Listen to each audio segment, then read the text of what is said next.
Il se moquait d'elle tous les jours parce qu'elle refusait de se défendre. Il disait que son silence signifiait de la faiblesse. Il disait que son calme signifiait de la peur. Mais ce qu'ils n'ont jamais compris, c'est que le silence peut être plus dangereux que le bruit quand il écoute. C'est ce qui s'est vraiment passé à la Royal Crest Academy, à Lagos, au Nigeria. Cette école était réputée pour son excellence.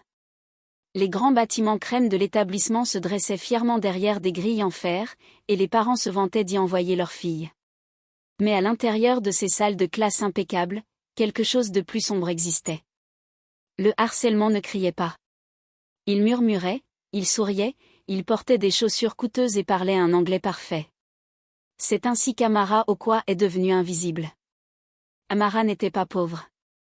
Elle n'était pas sale. Elle n'était pas stupide. Au contraire, elle faisait partie des meilleurs élèves de sa classe. Elle préférait simplement les espaces calmes. Elle ne parlait que lorsque c'était nécessaire et évitait d'attirer l'attention inutilement. Ses cahiers étaient toujours bien organisés. Son écriture était soignée. Son uniforme était parfaitement repassé chaque matin. Aux yeux des professeurs, elle était exemplaire. Mais pour un certain groupe de filles, elle était un divertissement. Ce groupe était mené par Tolani Adabayo, la fille d'un puissant homme d'affaires qui finançait la moitié des événements de l'école. À ses côtés se trouvaient Efuana et Zara, des filles qui riaient avant même que Tolani ait fini ses phrases. Elles marchaient comme si les couloirs leur appartenaient, d'une certaine façon, c'était le cas. Tout a commencé doucement. Un murmure quand Amara passait. Un ricanement quand elle répondait correctement à une question. Une petite poussée dans le couloir, suivie d'une fausse excuse. « Désolé, oh, je ne t'avais pas vu », disait Tolani avec un sourire qui n'atteignait jamais ses yeux. Amara ne répondait jamais. Elle baissait simplement les yeux et continuait son chemin. Ce silence les irritait profondément. Pendant la pause déjeuner, tandis que les autres élèves formaient des cercles bruyants d'amitié, Amara s'asseyait souvent sous l'amandier près de la clôture de l'école. Elle aimait l'ombre. Elle aimait la brise tranquille venant du lagon. Mais même cet espace fut envahi. Un après-midi, sa boîte à lunch disparut. Le lendemain, son devoir de mathématiques fut soigneusement déchiré en deux et remis dans son sac. Comme elle ne disait rien, le harcèlement devint plus audacieux. Peut-être qu'elle aime ça, avait dit Efuana un jour à voix haute en classe. La professeure l'entendit. Elle jeta un regard à Amara. « Tout va bien ?» Amara hocha la tête. « Oui, madame. » Ce fut tout. La professeure passa à autre chose, mais à l'intérieur d'Amara, quelque chose changeait. Elle n'était pas vide. Elle observait. Elle commença à repérer des schémas. Certains noms n'étaient jamais remis en question. Certaines filles n'étaient jamais punies. Quand des plaintes étaient déposées, elles disparaissaient discrètement, comme de la poussière de craie effacée d'un tableau. Un jour, pendant un travail de groupe, Tolani accusa Amara d'avoir copié ses réponses. « Elle fait toujours semblant d'être innocente », dit Tolani avec assurance. « Vérifiez sa copie. » La professeure compara les deux feuilles et fronça les sourcils en regardant Amara. « Tu me déçois », dit-elle. La classe se remplit de rires étouffés. Amara tenta de s'expliquer, mais sa voix semblait prisonnière dans sa poitrine. Les mots sortirent faibles et hésitants. Elle cessa d'essayer.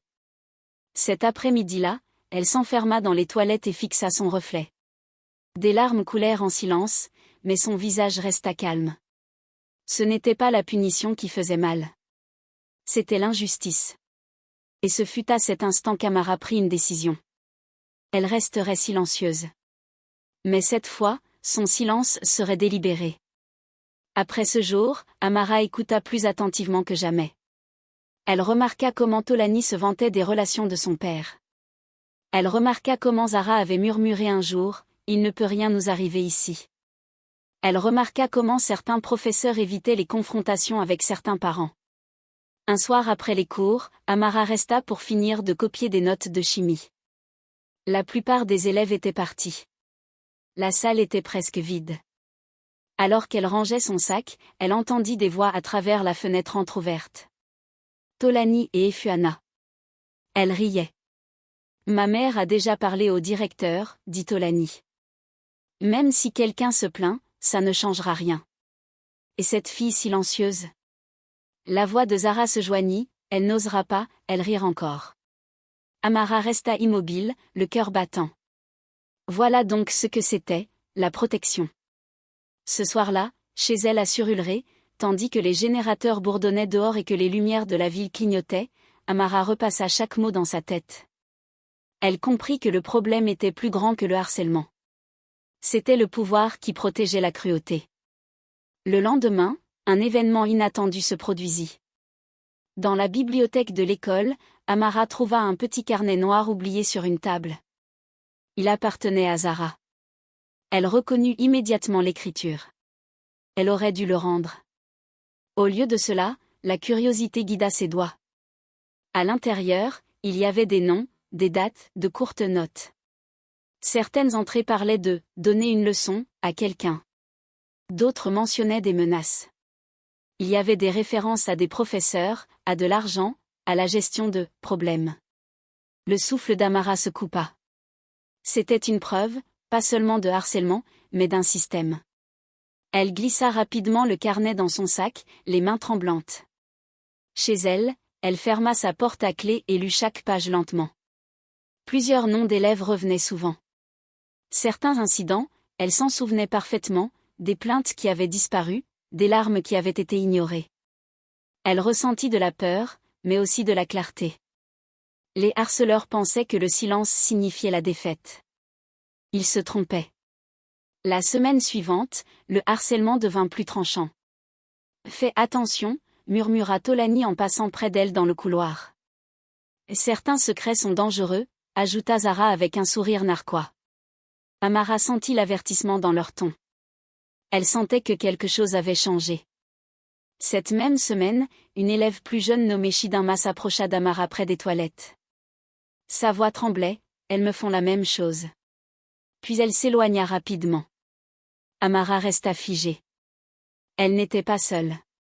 Ce soir-là, elle pleura, non pas de faiblesse, mais de compréhension. Si elle restait silencieuse pour toujours, rien ne changerait. Mais si elle agissait trop tôt, elle serait écrasée. Elle avait besoin de patience. Elle commença à tenir son propre registre, heure, lieu, mots exacts, capture d'écran, enregistrements vocaux faits discrètement dans sa poche. La vérité avait besoin de preuves. Puis, un jeudi matin, quelque chose se produisit que personne n'attendait. Une courte vidéo commença à circuler parmi les élèves. On y voyait Tolani acculer Chidinma derrière le laboratoire de sciences. Sa voix était claire, « Si tu parles encore, tu le regretteras. » Le rire de Zara résonnait en fond. À l'heure du déjeuner, près de la moitié de l'école l'avait vue. Les murmures envahirent les couloirs. Les professeurs sentaient la tension sans en connaître la cause. L'assurance de Tolani disparut. Elle vérifiait sans cesse son téléphone. Zara affirmait que la vidéo était truquée. Amara ne dit rien. Elle resta assise à son bureau, calme, observant. Car cette fois, le silence n'était plus une faiblesse. C'était une stratégie.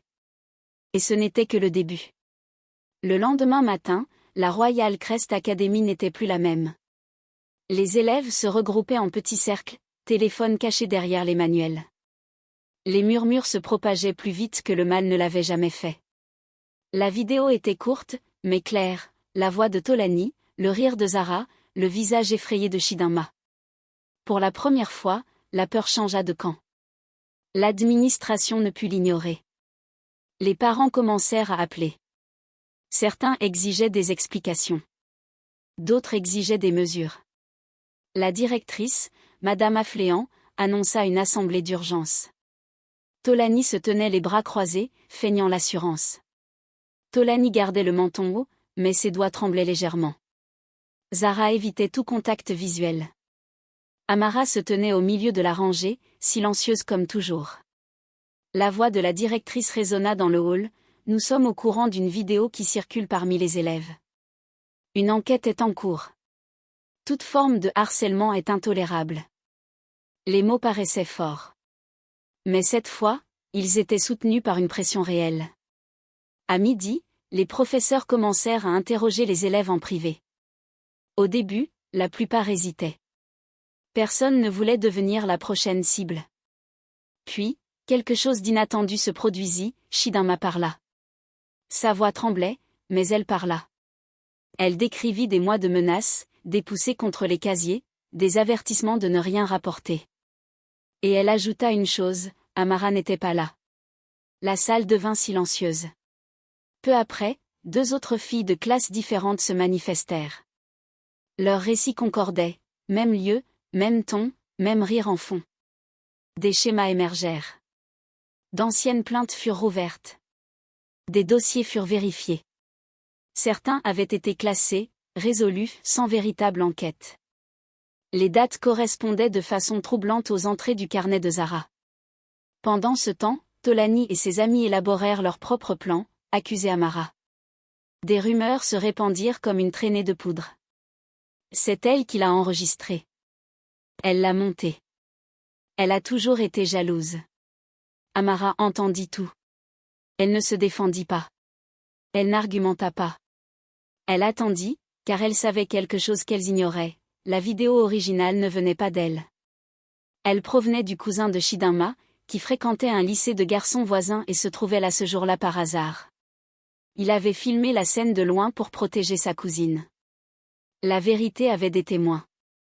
L'enquête s'approfondit. Les parents furent convoqués, non pour des discussions polies, mais pour des réunions formelles. Le père de Tolani arriva plein d'assurance, vêtu avec élégance, persuadé que son influence réglerait tout. Mais l'influence s'affaiblit quand la vérité se multiplie. D'autres élèves parlèrent. Certains montrèrent des captures d'écran de messages menaçants.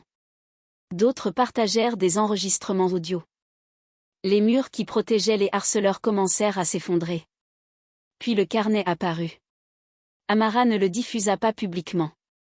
Elle fit quelque chose de plus intelligent, elle en fit des copies. Chaque page fut photographiée et sauvegardée en sécurité. Ensuite, elle soumit anonymement les preuves au conseil d'administration de l'école et à un parent représentant connu pour son impartialité. La réaction fut explosive. Le carnet ne contenait pas seulement des plans de harcèlement, mais des références à des pots de vin versés à un membre du personnel pour ignorer les problèmes, des allusions à du favoritisme et à la manipulation des dossiers disciplinaires.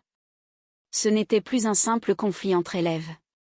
C'était un échec institutionnel. Le conseil d'administration convoqua une réunion à huis clos d'urgence. Le lundi suivant, Tolani, Zara et Efuana furent suspendus à titre conservatoire, en attendant la décision finale. Le choc se répandit sur le campus. Personne n'avait jamais vu Tolani sans assurance. Maintenant, elle marchait la tête baissée. Les auditions finales durèrent 3 jours. Les témoins étaient présents. Les preuves étaient irréfutables, la vidéo, les messages, le carnet, les plaintes rouvertes. Même le membre du personnel mentionné dans le carnet fut interrogé. Au final, la décision tomba, les 3 filles furent expulsées. Le membre du personnel fut licencié. Une lettre d'excuse officielle fut envoyée aux élèves et aux parents. Mais quelque chose de plus puissant se produisit.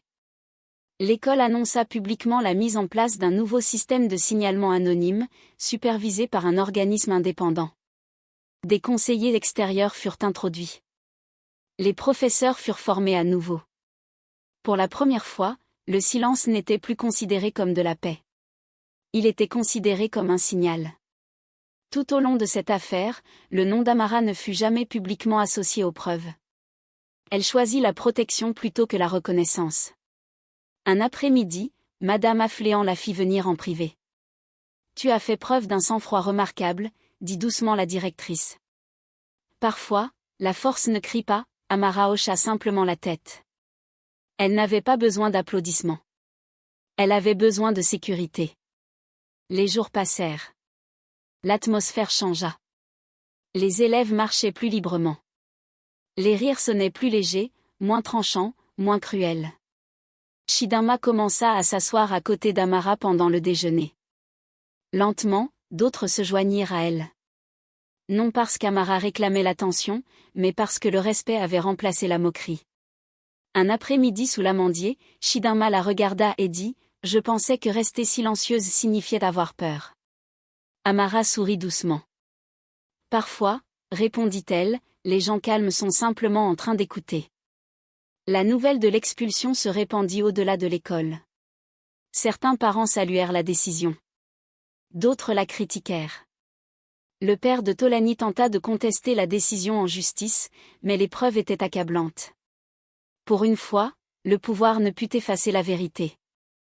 Amara réfléchit à tout ce qu'elle avait enduré, les poussées dans les couloirs, les devoirs déchirés, l'humiliation en classe. Elle comprit quelque chose d'important. Si elle avait réagi émotionnellement dès le début, si elle avait crié ou s'était battue, on l'aurait qualifiée d'instable. On aurait enterré la vérité encore plus profondément. Au lieu de cela, elle avait attendu.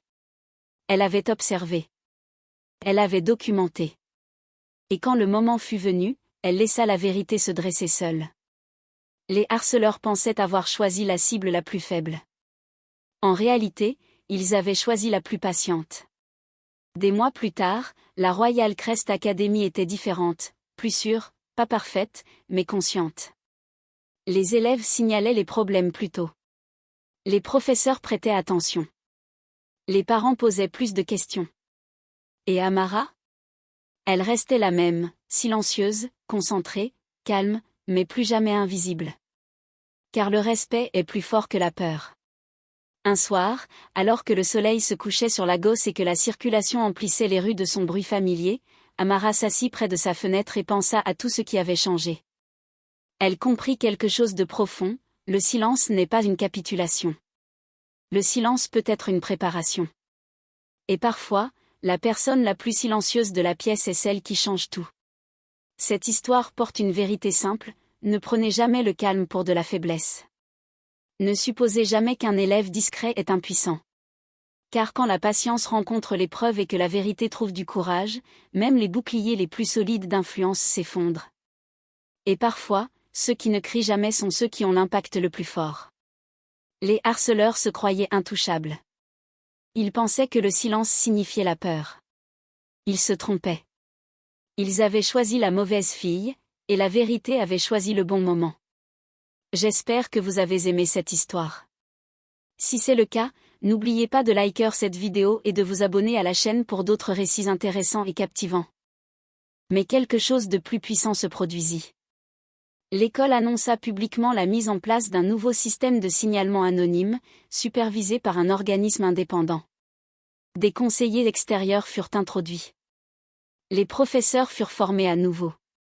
Pour la première fois, le silence n'était plus considéré comme de la paix. Il était considéré comme un signal. Tout au long de cette affaire, le nom d'Amara ne fut jamais publiquement associé aux preuves. Elle choisit la protection plutôt que la reconnaissance. Un après-midi, Madame Affléan la fit venir en privé. « Tu as fait preuve d'un sang-froid remarquable », dit doucement la directrice. Parfois, la force ne crie pas, Amara hocha simplement la tête. Elle n'avait pas besoin d'applaudissements. Elle avait besoin de sécurité. Les jours passèrent. L'atmosphère changea. Les élèves marchaient plus librement. Les rires sonnaient plus légers, moins tranchants, moins cruels. Chidinma commença à s'asseoir à côté d'Amara pendant le déjeuner. Lentement, d'autres se joignirent à elle.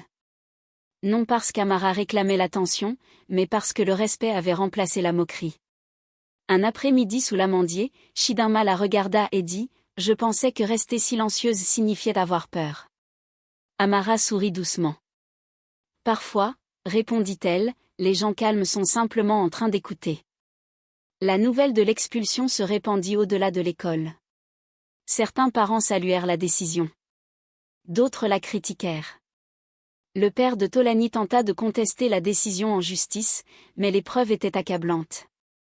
Pour une fois, le pouvoir ne put effacer la vérité. Amara réfléchit à tout ce qu'elle avait enduré, les poussées dans les couloirs, les devoirs déchirés, l'humiliation en classe. Elle comprit quelque chose d'important. Si elle avait réagi émotionnellement dès le début, si elle avait crié ou s'était battue, on l'aurait qualifiée d'instable. On aurait enterré la vérité encore plus profondément. Au lieu de cela, elle avait attendu. Elle avait observé. Elle avait documenté. Et quand le moment fut venu, elle laissa la vérité se dresser seule. Les harceleurs pensaient avoir choisi la cible la plus faible. En réalité, ils avaient choisi la plus patiente. Des mois plus tard, la Royal Crest Academy était différente, plus sûre, pas parfaite, mais consciente. Les élèves signalaient les problèmes plus tôt. Les professeurs prêtaient attention. Les parents posaient plus de questions. Et Amara? Elle restait la même, silencieuse, concentrée, calme, mais plus jamais invisible. Car le respect est plus fort que la peur. Un soir, alors que le soleil se couchait sur Lagos et que la circulation emplissait les rues de son bruit familier, Amara s'assit près de sa fenêtre et pensa à tout ce qui avait changé. Elle comprit quelque chose de profond, le silence n'est pas une capitulation. Le silence peut être une préparation. Et parfois, la personne la plus silencieuse de la pièce est celle qui change tout. Cette histoire porte une vérité simple, ne prenez jamais le calme pour de la faiblesse. Ne supposez jamais qu'un élève discret est impuissant. Car quand la patience rencontre l'épreuve et que la vérité trouve du courage, même les boucliers les plus solides d'influence s'effondrent. Et parfois, ceux qui ne crient jamais sont ceux qui ont l'impact le plus fort. Les harceleurs se croyaient intouchables. Ils pensaient que le silence signifiait la peur. Ils se trompaient. Ils avaient choisi la mauvaise fille, et la vérité avait choisi le bon moment. J'espère que vous avez aimé cette histoire. Si c'est le cas, n'oubliez pas de liker cette vidéo et de vous abonner à la chaîne pour d'autres récits intéressants et captivants.